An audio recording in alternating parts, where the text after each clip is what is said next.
This is Purple Donkey reaching out to Spooky Thunder. Do you read me, Burbs? Yeah, we got Peking Duck coming in here, reaching out to Rooster Cogburn. This is Rooster reaching back to peaks. You feeling this flow come through the pipes? Yeah, you're giving the old reach around. I can feel it loud and clear. I got a heavy flow coming down the backside of this dragon. I'm See gonna what go around the peninsula of Panay, down the gutter of the Goose, and come right uptown to Browntown. And that's where I'm gonna park for the night. That's right. I want to see if you can see what I'm stacking up here. I'm counting only 3. That's not 6. That right there is called a What kind of gold you got there? a cake maker's dozen. Is that fool's gold? How can I arrange it so you can see all 6 of them without blocking my view? How about like that? Is that good? You like that? Fine by me. Yeah. Okay. Okay. Are you a little intrusive, but Are you reading me loud and clear, Goose? I'm reading you loud and clear. You know what? I don't know if I love that because. There we go. Why don't you explain to people what exactly you're doing so that they don't have to just listen to clanking for no reason? I'm lining up those Smirnoff Ices, or I was doing that. Now I'm actually putting on some deodorant. Dude, have I told you about this stuff yet? Deodorant? No Never heard of product it. affiliation whatsoever, but check it out. Is that chapstick? No, check it out. It's called No Pong.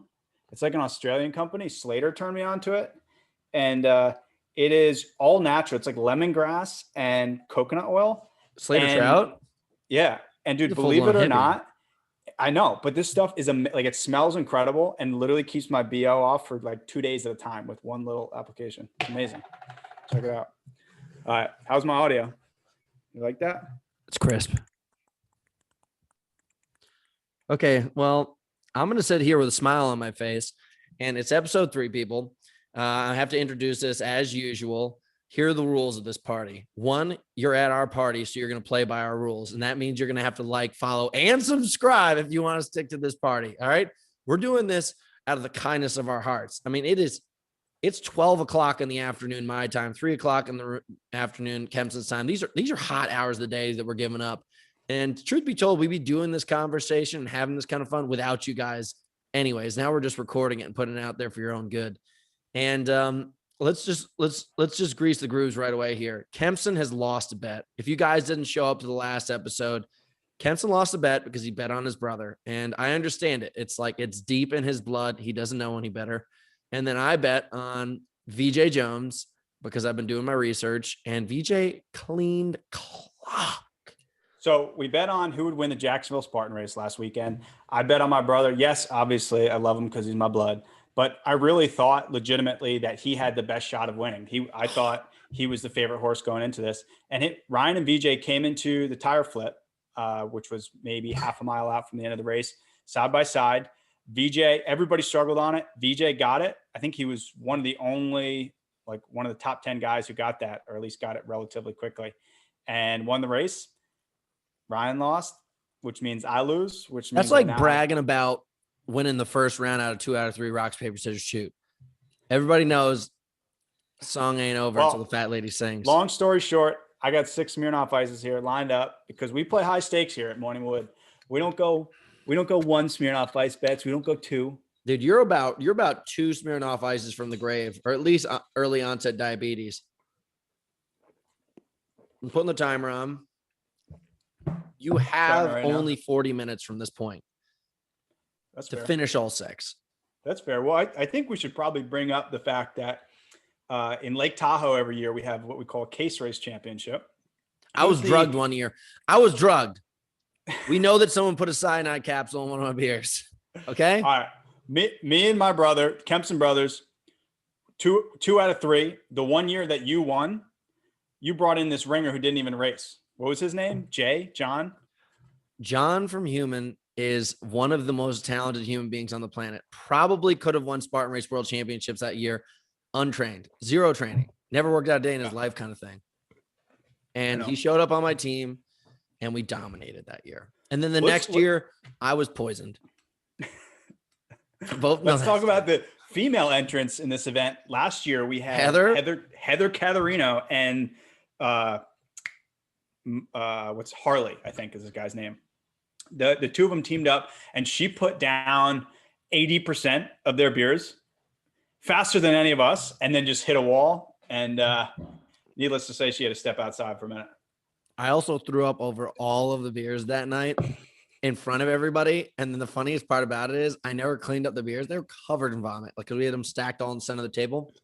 And then people just started coming over and drinking these beers throughout the night because we had run out of beers in other places. And I didn't realize until later what was going on. And I said nothing. Kept my mouth shut. It's disgusting. Sometimes it's better. Sometimes it's better to say nothing at all. We didn't have any beer. So it's like, what are you guys complaining about? A barf beer is a beer. Listen, we had that house set up. We had, like, whether covered in vomit or not, we had beers. We had Coach T Mud came over and was a private DJ for this party. We turned nobody away. Everybody was welcome. All inclusive. We had a great time. So dude, I'm not going to lie. I poured coffee grounds into a hot cup of water thinking it was going to work like coffee. There's no correlation whatsoever. That's European style. That absolutely works. You sure? Yeah. My mouth is just filled with coffee beans right now. That's what the Greeks do. I promise. Like, do you see that? Mm-hmm. Okay. We're going to get off the subject of Spartan racing immediately because it's not a topic that anybody's really that interested in. But first off, I just want to give a big shout out to David Magida coming in 31st place in the Spartan elite category. I think if you are lower than 10th place, you lose the title forever of Spartan elite. And David Magida has been barking up the tree of Hunter Mcintyre saying that he is going to contest against me at Spartan Race World Champion. I mean, not Spartan Race World Championships, at High Rocks Invitational. He couldn't flip a tire that fits on a Prius. I'm just letting everybody know publicly, and I hope you hear this, David. That's sad. And I plan on burying you publicly. I don't even think you're going to be within 5 laps of me in that race. And then the other question is Ryan Kempson weaker than Nicole Miracle right now? Oof. Because he did get chicked. You don't have to. Are you asking me this question, or are you asking? I'm just asking publicly. I also put that thing out. I'm going to refrain. I'm going to refrain from answering. Yeah, hold your tongue. Hold your tongue. Hold your tongue. Those are just 2 things I'm just going to throw out there in the universe. But what I think I would really like to talk about today is, before we go on to our true subject, which is going to be the history of booze, because we think if we're going to talk about boozing, Kempson and I are very competitive athletes, the highest of our tiers. He's one of the best tactical games guys right now. Has been one of the top guys in stadiums, TMX, Spartan racing. He's been very competitive across the field. I myself, the same exact thing. Yet he and I tend to be the only people in the entire network of athletes that we work in that consistently drinks. Yet we consistently show up in our high-level contenders, if not champions. So we're going to get into the facts of booze and the history of booze and the history of booze and athletics. We're going to go a little nitty-gritty on this. What's that? We're going to get into nitty-gritty. Griddles. Kempson and I have been talking about getting new company cars, Kempson design car, and Hunter McIntyre's Headhunter Series car, McIntyre Media car. Kempson, what cars and vehicles are you looking at right now? My car is going to have 2 wheels. Most refer to it as a motorcycle or a moto. I never heard of one of those. And I'm just going to weld as much as I can and just weld shit to it left and right. So it's got sweet Mad Max style iron cross sticking out everywhere, and like spiked rims and stuff like that. Yeah. How about you? I'm going a little more rough around the edges. I'm actually going to take a wild beast called the Dodge Viper, and I'm going to tame that beast. It right now lives, based on the stats that I'm reading, is in Kansas City, Missouri. V10, 8.4 liter, convertible, 14-inch wide tires, dual exhaust, 6-speed, 200-mile-an-hour car. And I'm thinking about bringing it back to Malibu, because I think if we're going to film this Headhunter series, we're going to need to up our ante. We need more engine space. Listen, you got to picture it right now. I'm thinking wide open road, maybe some kind of a desert setting, mountains in the background, some tumbleweed flowing across, and then you hear this low rumble coming from the distance, and then you see this bright red Dodge Vipers kicking up a cloud of dust, and from the other side, slightly staggered, we have this chopper just coming down. You got a helicopter now? No, that's what a bike sounds like. Oh, okay. I was just making sure. I was like, you're going to get a helicopter? You just blew me out of the water. I thought we were talking motorcycles. Listen, I was going to keep it a surprise, but okay, now it's out there. Here's what I'm going to do right now. I'm going to go into the Gmail, and I hope you got notes because I had Liam put together. Ooh, that's scary. What does that mean? Tall, slender man with petite rear. That's a private name. That's a private So I'm just going to interject for a second here. We've had some comments about the first 2 episodes we put out, and we didn't have a direction, right? We just started talking and putting content out there and see what would stick. We're having a damn good time. We're having a great time. It's what we do anyways, like you said. But one of the biggest things that people gave us for feedback was that we're kind of all over the place, right? We talked a little about Spartan, a little about this, a little about fitness, a little about that. That's life. So what we're going to try to do is have a focus topic for each podcast. And we're really going to be all over the board. We'll cover everything. So if you're interested in what, our focus is for that podcast, give it a listen. If you don't, fuck off. We don't really care. Yeah. So that's what's going to be. Today is going to be, we're going to talk about booze. We'll do a little like fitness world Spartan recap at the beginning of it, just like we did. Took us about 3-4 minutes. And then we're going to get on and we're going to talk about booze. Well, do you guys want a little bit of a history lesson? Because I'm a history buff. If you had to guess which area started the booze trend? Egypt. Close, dude. That's the second people down Mesopotamia. The list. Yes. Who is Mesopotamia? Oh, yes. The Sumerians, ancient Mesopotamia, were fermenting beer as early as 3000 to 2000 BC. They drank beer with straws because their beer still had bits of mashed grains in it, similar to my coffee right now. And I'm not going to lie, I reference Mesopotamia and Babylonia all the time. Like I wake up hard as rock as usual and I scream for Babylonia. And that's how I start my day. That's why I've got an axe next to my bed. Now let's go on to the second chapter. Egyptians consume beer daily. Most Egyptians drank beer with its virtues and supposed its nutritional benefits. An ancient medical text from this time listed beers as a cure for some kind of ailments. Obviously, headaches, joint pain, heart attacks. These are things that I'm trying to avoid while I drink beer. And in Giza, they used it for labor compensation. Workers received 3 rations of beer a day. Everybody knows when you see the hobos on the side of the road that it's like, we'll dance for beer. That shit's coming all the way back from Egyptian times. Ancient Greece, one of the earliest known centers for wine production, winemakers established vineyards back in 2000 BC. Roman empires took after the Greeks and had more restrictive nature. The Roman Empire also had placed restrictions on grapevine growth and production to increase local demand of Roman wine.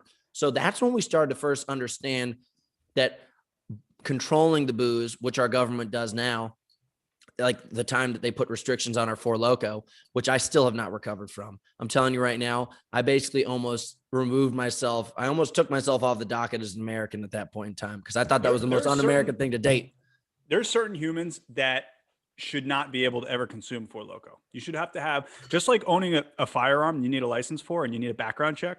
They should have the same stipulations for a Four Loko, to be honest with you. Gian Parmigiano, my buddy, got hit by 2 cars in less than 5 minutes while drinking Four Lokos. I mean, to be honest, me and you probably would not pass that test. I still drink Four Lokos regularly. I know, but there's lots of people who do things they shouldn't do. We'll get a little bit of American history in here. All right, I'll take over a little bit from there. Okay, what do you got? So this entire country is based off of booze, more or less, really, when you boil it down. The Mayflower, they came over with enough. First of all, the Mayflower was a wine cargo ship that they gutted all the wine barrels out to store people in. And they had enough booze on there for each person to drink a gallon a day for the entire voyage. You're shitting me. A gallon a day. And they ran out. And it's in the, there's like, no the ship, fucking way. A gallon, we're talking kids too, women and children as well. So they're drinking, a gallon is, if you don't know, is about, I think, 10.5 beers. So they're getting a solid buzz on every single day. And in the captain's log, they clearly say it's like 3 days before they hit, not Plymouth Rock. They landed in Cape Cod first. And they said, we're extremely low on beer and we need to land soon or else there's going to be big problems on the ship. And the first thing they did when they landed was they set up a brewery and started making beer again. So basically, the backbone of this nation is built on beer. The backbone. And then, you want to talk about our idols, the founding fathers, the Sons of Liberty, right? Every one of those beer drinkers, they met at the Green Dragon Tavern, right? All Is that these true? deals. Oh yeah, absolutely. Where is this place? So the Green Dragon was originally in Boston, I believe. Yes, Boston. And it's where like all the founding fathers met and they drafted all of their documents. John Hancock was a rum smuggler, right? One of our founding fathers, signed our Declaration of Independence, rum smuggler. Who else we got? Sam Adams was a brewer, in fact. I still love Sam Adams. There's something like 7 of the signers of the Declaration of Independence. What's that? I still love Sam Adams. Yeah, so love Sam Adams. 7 of the signers of the Declaration of Independence were brewers. So you're saying we should get in the booze business? If we should have been in it already, to be honest with you. Remember when we tried to make, you always did this. You would make the moonshine and then I would drink the moonshine. Oh yeah. It's one of those things, we reference Mad Max a lot in The End of the World. I think it's gosh darn important to be able to create your own liquor when shit hits the fan, I'm wondering how long you could survive purely on booze. So when you read all this history of booze, that they used to basically drink it instead of water because a lot of the water had like dysentery and all this nasty stuff in it. But as from any experience I've had, anytime I've gone 2 to 3 days with drinking nothing but beer, I get so dehydrated and basically on the verge of life and death. The age reversing process starts. The age reversing process starts, and I'm literally about a hairline from not being alive anymore. Huh. And the fact that people would go weeks with literally just drinking beer is beyond my comprehension, but impressive nonetheless. Wow. There's so many interesting facts I got on this. What's the first time you ever got drunk? Uh-oh. You there? Yeah, sorry. I don't know why I'm freezing here. Can you hear me? What's the first time you ever got drunk? What's your first drunk story? We were coming back from a dinner with my parents, and my dad taught me how to shotgun a Budweiser in my kitchen sink. Solid. How old were you? I had no idea like how any of that stuff worked. And he just said, son, come on over here, and basically hand me a can of Budweiser, popped the hole in it, tilted it, popped the top, and that was it. And did you get drunk, or was that just like a one and done? Oh no, I had tequila after that and had a terrible time. How old were you? 15. Okay. How about you? I think yours started at a pretty adolescent age. 9 years old. Because there's a section here on moonshine, which I'll tell you guys some facts about in a second. Well, I'll give you some facts first. Is that what you were drinking? Moonshine? Yeah. Moonshine, a term first used in Britain, derives from the name from the facts that these spirits were not only distilled at home, but also at night under the shine of the moon, out of the glare of authorities. Moonshine and other names, Mountain Dew, Hooch, Shiny, Choop, Partner Breath. Mountain Dew is originally a name for booze? Yeah, dude. White changes liquor, everything. White Lightning, Cone Liquor, Bathtub Gin, Pop Skull, Rock Gut, White Whiskey. Like these are some of the things. So basically, my stepmother, she is from Kentucky. So my dad married her, and we immediately got like completely integrated with a Kentucky family.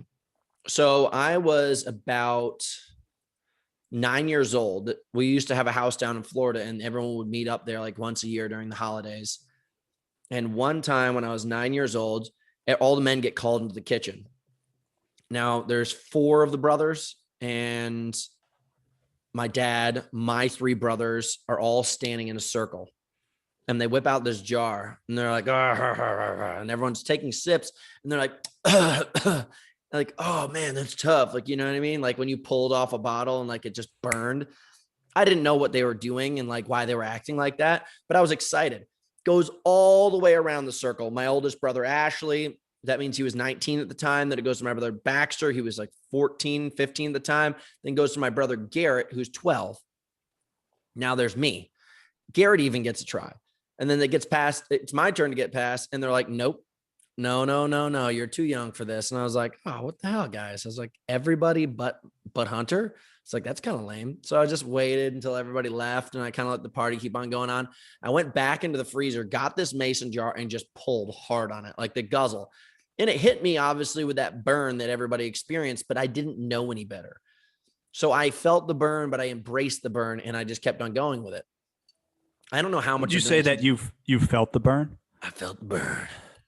There's no Pepto-Bismol that could have ailed that thing. Later on that night, I projectile vomited all over the house, blah, blah, blah. But I started on Shine. I mean, like you might as well start at the bottom and climb yourself to the top. Like you don't want to start on that top level stuff. Cause like right here, fun facts, most expensive scotch ever sold in the world. Guess how much that cost? $6 trillion. No, $460,000. Yeah. See, we don't got time for that. I'm honestly, when it comes to beer, I'm a Keystone guy. It's basically bottom of the barrel Coors Light. It's a little watered down, very drinkable, very smooth. What's your bevy of choice? Yeah, dude. If I could like sit down and have a 30 pack of anything, it'd be Keystone Light. Hell yeah. I could take 30 beers of Keystone Light down, just like easier than water. Like it just rubs down into my belly. And you get that kind of like lucid high where you feel like you've eaten almost like a bag of mushrooms or something. Like it's a different kind of high.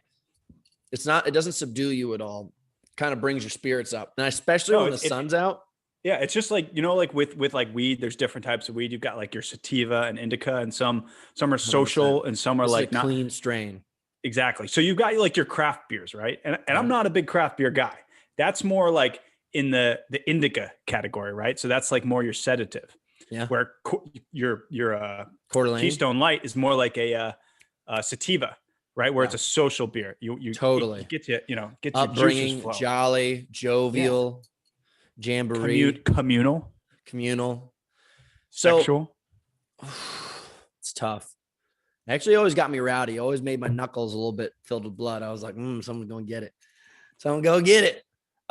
Let's stretch down a little bit into drinking in sports, because obviously this is where we really wanted to come back to. I don't think drinking in sports is actually that bad. It's pretty common in European sports. Over there, they drink a ton. Like the soccer leagues, they're really into drinking. Endurance even. Tour de France back in the day, they were drinking during it. There's booze always involved. Actually, saying Kenyans over there, they are drinking some kind of mead. No, not mead. What is it? What's it? Honey beer that they drink? Is that mead? Yeah, it's mead. Yeah, they're drinking some kind of mead over there. Like they're drinking fermented booze. They're not chugging it down, but elite level marathoners are drinking that all day long. So like that stuff's always been integrated. And I always think that like I'm the kind of person who's a 2 or 20 guy. So I'm just going to give you guys a little reference and then we'll go into our lives. Who do you think the most famous athlete ever in the world was for drinking? Wade Boggs. Wade Boggs was up there, but there was one man who stood above him. Babe Ruth. Close. Come on. Look bigger than that. Bigger. The biggest. You stumped me. What do we got? Andre the Giant. Andre the Giant from the WWE. Giants once cleared a plane's entire stock of vodka while flying to Japan. In the downtowner in Charlotte, he once drank 106 beers in a single night. He also drank 6 bottles of wine before his match in Tampa against Gerald Briscoe. And the famed wrestler preferred something stiffer. Specifically, the American concoction consists of 40 ounces of various boozes, liquors poured into a pitcher. God dang, dude. That's impressive. So on that subject, right, we were just talking about, what our first drinking experience was with my dad, right? Yeah. But to be honest, like the majority of my like coming of age in drinking was all through sports, right? So I ski raced in college, and there's a very downhill skied. There's a very strong tradition of drinking and skiing, right? Not necessarily together at the same time. But when we were training, we'd spend the winters up in Vermont training, and every single night we would all get together and drink pretty heavily. We'd never drink the night before race. That was a hard and fast rule. But basically any other time we were together, it involved alcohol. And then I graduated college and I started playing rugby, And that was even more of like a drinking tradition behind that. And that, to be honest, that was to the point of excession where I think there's a certain level of drinking where the social and mental benefits you get outweigh the negative health side effects. You and Diamond told me some pretty gnarly stories of like you guys waking up inside of jail cells. Yes. Yeah. There were a few times at camp where up at ski camp training during college where we got pretty rowdy. Like I said, we tried to keep it for the most part fairly under control, but you're a couple, bunch of teenage guys and girls in a house together. Like you're going to push the limits sometimes. And we had, one time we had the entire house got arrested. And I'm just going to give you a gut check. How many beers you got left? 3. All right, cool. You got 20 minutes. Sorry. Didn't mean to be rude. Oh, 3 1/4. Well, 3 and a sippy though. An ounce is an ounce, dude. You put that shit on a scale. I don't want to like put more stuff on your plate, but if you don't finish in 45 minutes, there should be some kind of penalty. Listen, me finishing has never been a problem. So, understandably, what would you say to people contact me all the time about this? What would you say to an up and coming athlete who went through the same environment that you did, going through sports, likes to party a little bit, la-di-da, but wants to be competitive? Yeah. So to be honest, it was a very large struggle for a long time because I came out of these sports, like we were talking about skiing. Hold on. Excuse me. So I came out of these team sports like skiing and rugby that were very heavily focused on drinking, and going into an endurance sport, and just the nature of an endurance sport, you have to keep your body in much sharper condition, right? I mean, it's very important to be in prime physical condition in any sport, but endurance is just a little bit different because you're pushing your body to its absolute max every single time. So I struggled a lot with, all right, so how do I keep up my social life and my mental health? Because that's always been important to me, whether it's, going home for the holidays and being with family and celebrating, and all this involved drinking, and some people are, they can go home to their family or they can go hang around their friends and be completely sober and just have a Coca-Cola or, a glass of water and have an awesome time. And I'm not saying I couldn't do that, but I just prefer, I'm a very genuine person. And like, if the person across the table from me is having a beer, I'm an authentic alcoholic is what you're trying to tell me. Yeah. but you're the same way. You're not going to let someone sit across the table from you, have a beer, and not at least have it's beer awkward. With them, right? But I do believe in saving boobs and beer for the weekend. Like, you got to push back. 100%. You got to push back on chicks are awesome. Don't get me wrong. And so is beer, but I watch so many of my friends on their phone on Tinder all the time and talking to girls all the time, trying to set stuff up, and they're losing hours of their life that they could put towards productivity, towards anything. If you just pushed everything into like a 24 to 48 hour window on the weekend, and you're like, I'm going to do everything that I want to do in these 2 days, and then the other 5 days, you just crush it out of the park, you're pretty set. And you can train like a madman through that. Like, I remember when we went up to Rango, we weren't drinking at all. And every 2 weeks we would get destroyed.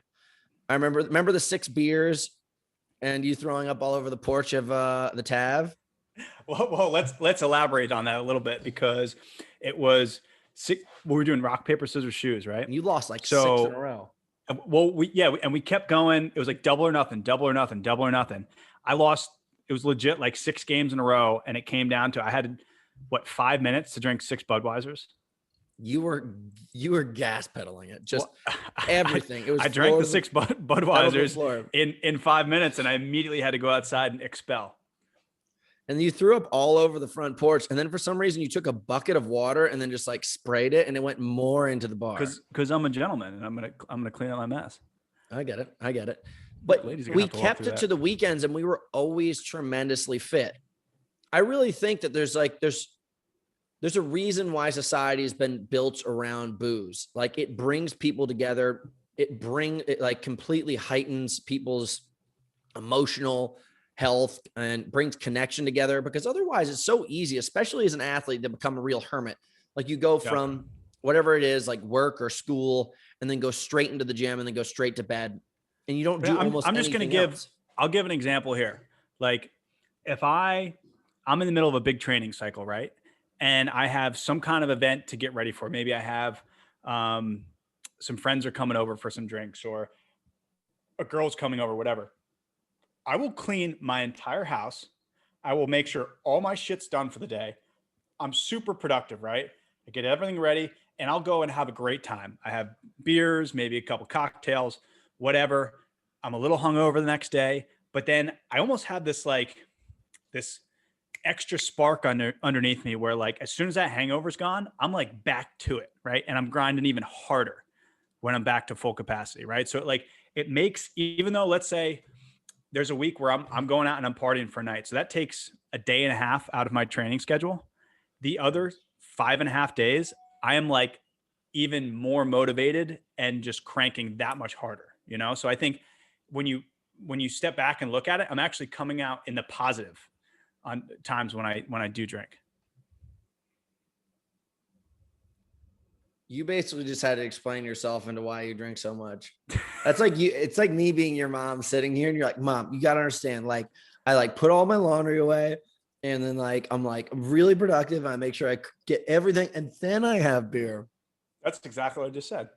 I know, I get it. But I feel like that's something like I would tell to my mom. She's like, why do you drink so much? I'm like, Mom, you don't understand. There's so much. Are you saying that your mom doesn't listen to this podcast? My mom probably does listen to this podcast. My mom is always eternally disappointed in me.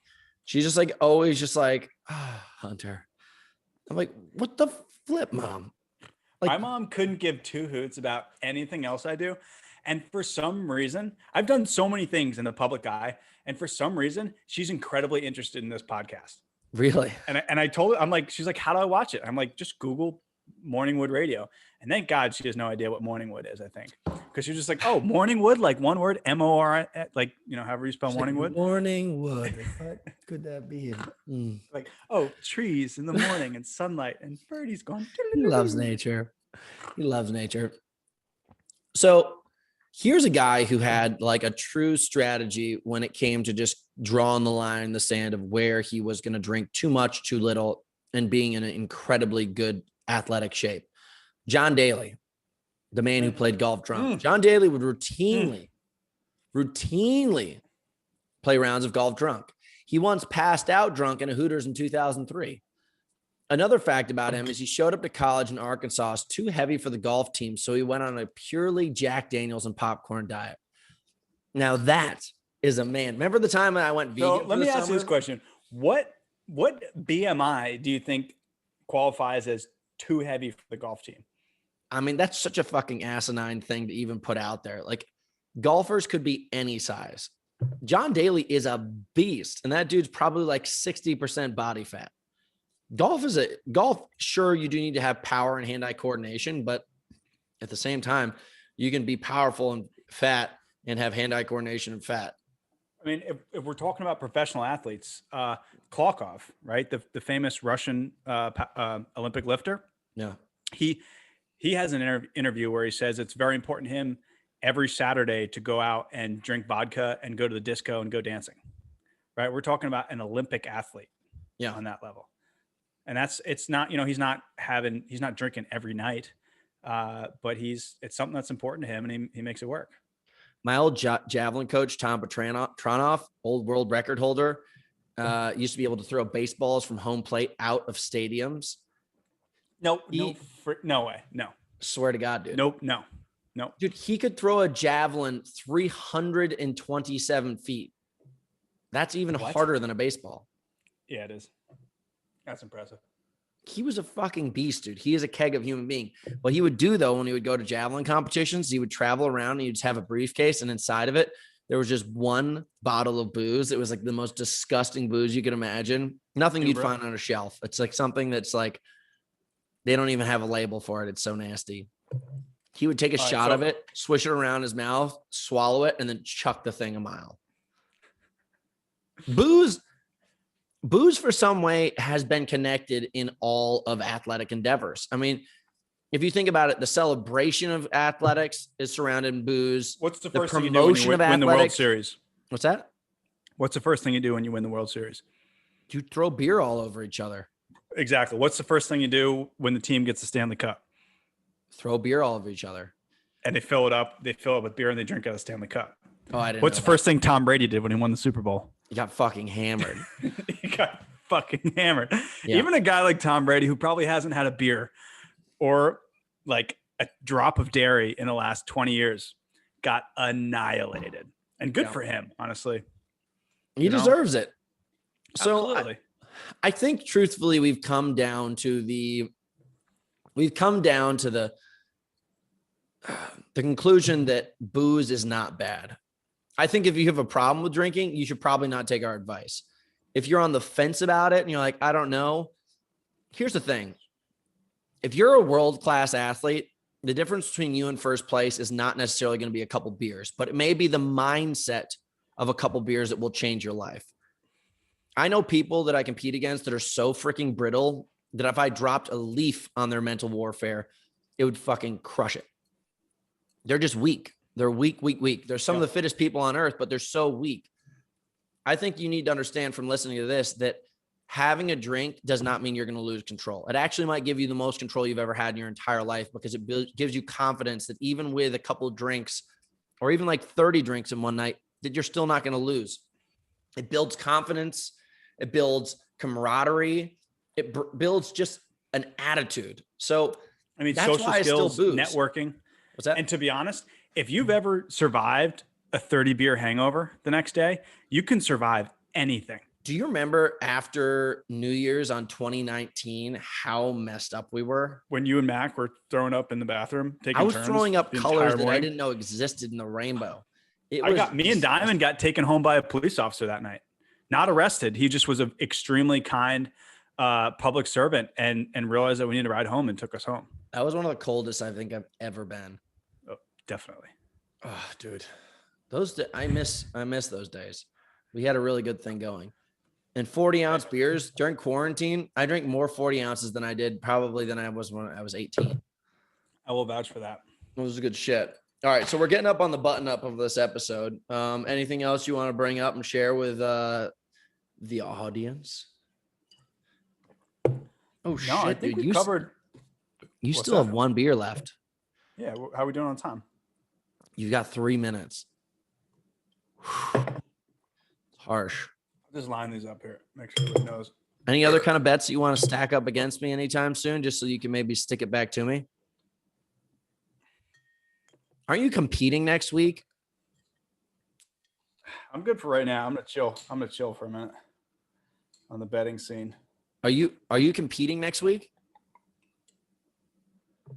Fuck. Hello. Are you competing next week? Oh, actually, looking at my notes, there's one thing we missed here. Shit, I'm losing it. Fuck. All right, I'm back. I'm Yeah, back. bro. I'm back. Come I'm in. back. Come in, Goose. Come in. I'm back. Can you hear me? Can you hear me? Yeah. Okay, good. All right. Well, Hit me with your one last thing note. I missed here in my notes that I wanted to bring up was a number of years back, I was out visiting Ireland and we went to the Guinness Museum. And there was an interesting fact there that I had never heard before. And it was that the Irish Ministry of Health recommends an average of 21 drinks a day for your standard citizen, right? So they thought that was not like you can have up to 21, but they thought that it was a healthy number to hit, right? Like it was less healthy to have 0 than it was to have 21 drinks a week. That also might come from a caloric standpoint, because it says right here that in 1830, the average person over 15 drank 88 bottles of whiskey a year. That's disgusting. That's a bottle every 4.2 days. What's your favorite type of liquor? Dude, whiskey. I drink Blue Label and I love rum. So if like I'm just going to sit here and enjoy company, I'll have that. But if I'm going to go out and party now, it's rum. Fair enough. My old I think Uncle for me, Tom, dude, he was a rum Keystone drinking Light. man. Keystone Light and tequila is the only way to go. Oh, dude, I won't touch tequila if you paid me money. I just freaking hate it. I've paid the piper too many times on that thing. I've danced with the devil. I've Many burnt do. my hands. Many do. I've learned my lessons. I've learned my freaking lessons. So quick thing as we're buttoning things up. Don't you compete next week? Yeah. So we got Saturday and Sunday is Tactical Games, Texas. What part? Florence. It's like 45 minutes north of Austin. Jeez, this is gonna be sick. Looking forward to it. I'm shooting a new pistol. I've done a lot of work. You feel competitive? Yeah, absolutely. I mean, these guys. I'm trying to think of a good comparison, but these guys are veterans that I'm going against. They have a heavy shooting backgrounds. They know what they're doing. Basically, I described the two things that I don't have. I have very little experience shooting, and I have very, very little experience with tactical games. But I'm going for it. I'm fit.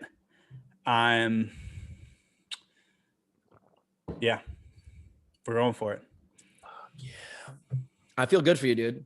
All right. Well, guys, one thing that I've got coming out soon, we just had the CrossFit Invictus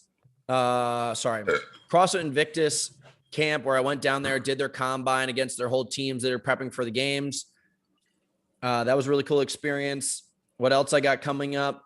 We obviously have the High Rocks Invitational.